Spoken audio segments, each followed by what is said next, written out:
Lukas pasal 1 ayat 1 sampai 80. Lukas pasal 1 ayat 1 sampai 4 pendahuluan.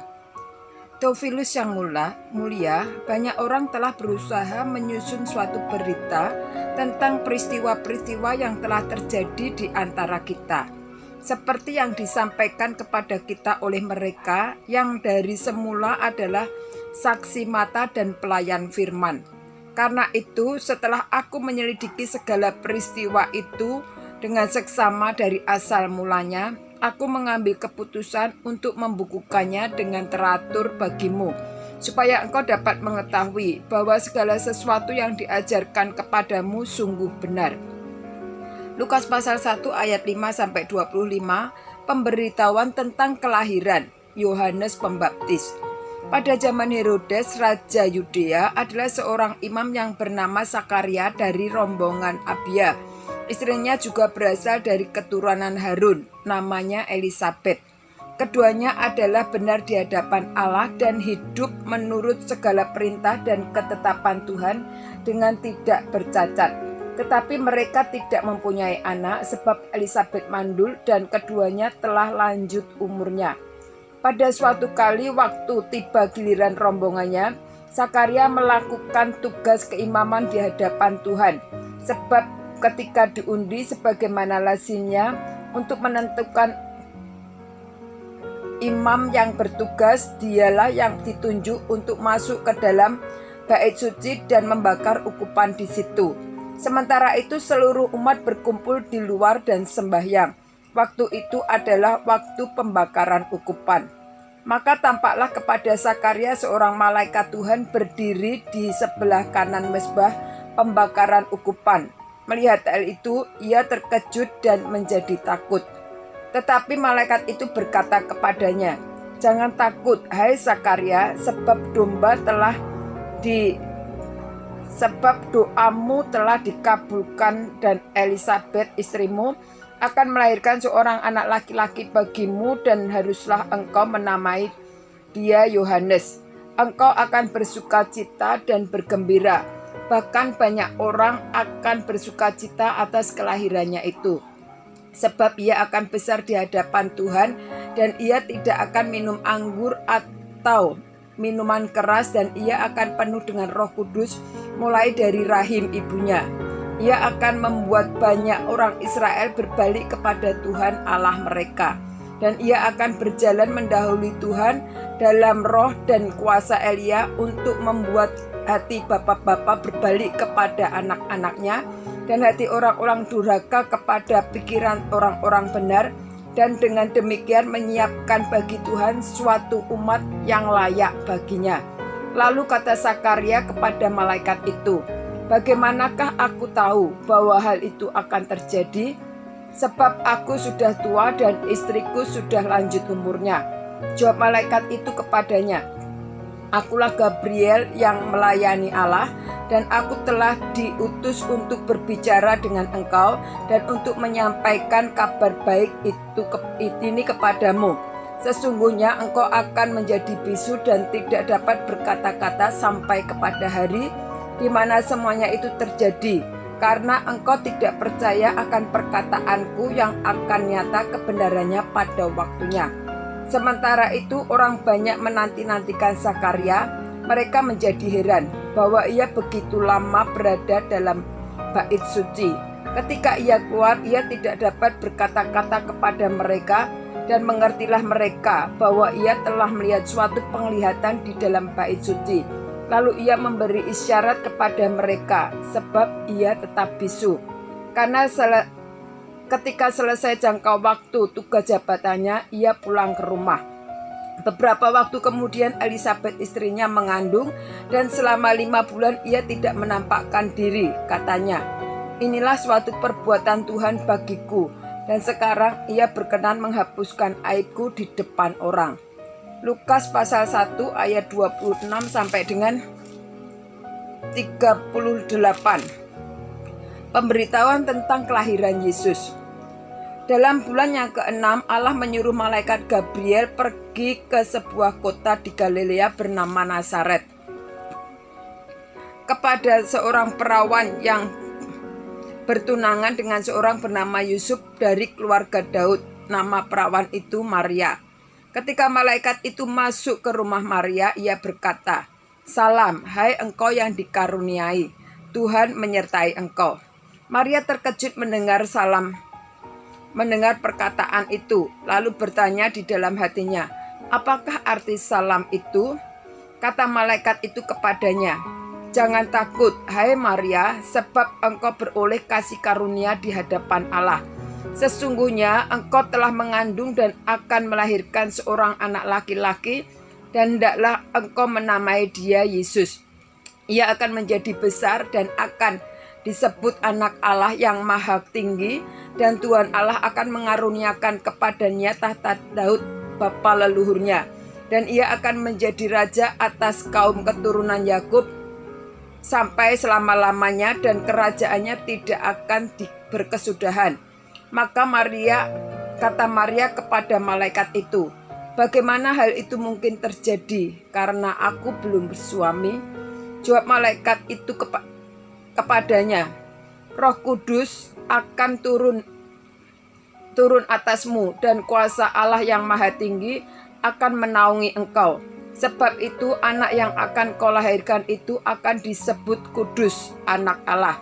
Dan sesungguhnya Elisabet, sanakmu itu, ia pun sedang mengandung seorang anak laki-laki pada hari tuanya, dan inilah bulan yang ke-6 bagi dia yang disebut mandul itu. Sebab bagi Allah tidak ada yang mustahil." Kata Maria, "Sesungguhnya aku ini adalah hamba Tuhan. Jadilah padaku menurut perkataanmu itu." Lalu malaikat itu meninggalkan dia. Lukas pasal 1 ayat 39 sampai dengan 56. Maria dan Elisabet.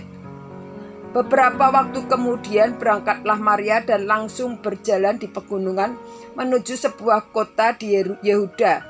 Di situ ia masuk ke rumah Zakaria dan memberi salam kepada Elisabet. Dan ketika Elisabet mendengar salam Maria, melonjaklah anak yang di dalam rahimnya, dan Elisabet pun penuh dengan Roh Kudus. Lalu berseru dengan suara nyaring, "Diberkatilah engkau di antara semua perempuan, dan diberkatilah buah rahimmu. Siapakah aku ini sampai ibu Tuhanku datang mengunjungi aku? Sebab sesungguhnya ketika salammu sampai kepadaku, telingaku, anak yang di dalam rahimku melonjak kegirangan, dan berbahagialah yang telah percaya, sebab apa yang dikatakan kepadanya dari Tuhan akan terlaksana." Lukas pasal 1 ayat 46 sampai dengan 56. Nyanyian pujian Maria. Lalu kata Maria, "Jiwaku memuliakan Tuhan, dan hatiku bergembira karena Allah, juru selamatku. Sebab ia telah memperhatikan kerendahan hambanya. Sesungguhnya mulai dari sekarang segala keturunan akan menyebut aku berbahagia, karena Yang Maha Kuasa telah melakukan perbuatan-perbuatan besar kepadaku, dan namanya adalah kudus. Dan rahmatnya turun-temurun atas orang yang takut akan Dia. Ia memperlihatkan kuasanya dengan perbuatan tangannya, dan mencerai-beraikan orang-orang yang congkak hatinya. Ia menurunkan orang-orang yang berkuasa dari tahtanya, dan meninggikan orang-orang yang rendah. Ia melimpahkan segala yang baik kepadanya, kepada orang yang lapar, dan menyuruh orang yang kaya pergi dengan tangan hampa. Ia menolong Israel, hambanya, karena ia mengingat rahmatnya, seperti yang dijanjikannya kepada nenek moyang kita, kepada Abraham dan keturunannya untuk selama-lamanya. Dan Maria tinggal kira-kira 3 bulan lamanya bersama dengan Elisabet, lalu pulang kembali ke rumahnya. Lukas pasal 1 ayat 57 sampai dengan 66. Kelahiran Yohanes Pembaptis. Kemudian genaplah bulannya bagi Elisabet untuk bersalin, dan ia pun melahirkan seorang anak laki-laki. Ketika tetangga-tetangganya serta sanak saudaranya mendengar bahwa Tuhan telah menunjukkan rahmat-Nya yang begitu besar kepadanya, bersukacitalah mereka bersama-sama dengan dia. Maka datanglah mereka pada hari yang ke-8 untuk menyunatkan anak itu, dan mereka hendak menamai dia Sakaria menurut nama bapaknya. Tetapi ibunya berkata, "Jangan, ia harus dinamai Yohanes." Kata mereka kepadanya, "Tidak ada di antara sanak saudaramu yang bernama demikian." Lalu mereka memberi isyarat kepada bapaknya untuk bertanya nama apa yang hendak diberikannya kepada anaknya itu. Dan ia meminta batu tulis, lalu menuliskan kata-kata ini, namanya adalah Yohanes. Dan mereka pun heran semuanya. Dan seketika itu juga terbukalah mulutnya dan terlepaslah lidahnya. Lalu ia berkata-kata dan memuji Allah. Maka ketakutlanlah semua orang yang tinggal di sekitarnya, dan segala peristiwa itu menjadi buah tutur di seluruh pegunungan Yudea. Dan semua orang yang mendengarnya merenungkannya dan berkata, "Menjadi apakah anak itu nanti? Sebab tangan Tuhan menyertai dia." Lukas pasal 1 ayat 67-80. Nyanyian pujian Sakaria. Dan Sakaria ayahnya penuh dengan Roh Kudus, lalu bernubuat, katanya, "Terpujilah Tuhan Allah Israel, sebab ia melawat umatnya dan membawa kelepasan baginya. Ia menumbuhkan sebuah tanduk keselamatan bagi kita di dalam keturunan Daud hambanya itu, seperti yang telah difirmankannya sejak purbakala oleh mulut nabi-nabinya yang kudus, untuk melepaskan kita dari musuh-musuh kita dan dari tangan semua orang yang membenci kita, untuk menunjukkan rahmat-Nya kepada nenek moyang kita dan mengingat akan perjanjiannya yang kudus, yaitu sumpah yang diucapkannya kepada Abraham, bapa leluhur kita, bahwa ia mengaruniai kita, supaya kita terlepas dari tangan musuh dapat beribadah kepadanya tanpa takut, dalam kekudusan dan kebenaran di hadapannya seumur hidup kita.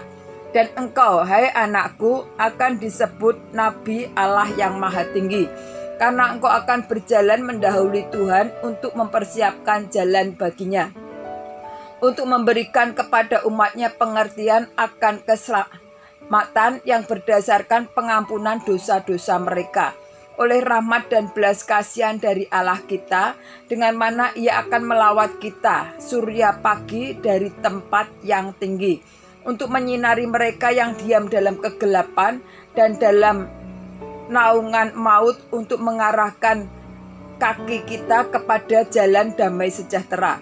Adapun anak itu bertambah besar dan makin kuat rohnya, dan ia tinggal di padang gurun sampai pada hari ia baru menampakkan diri kepada Israel.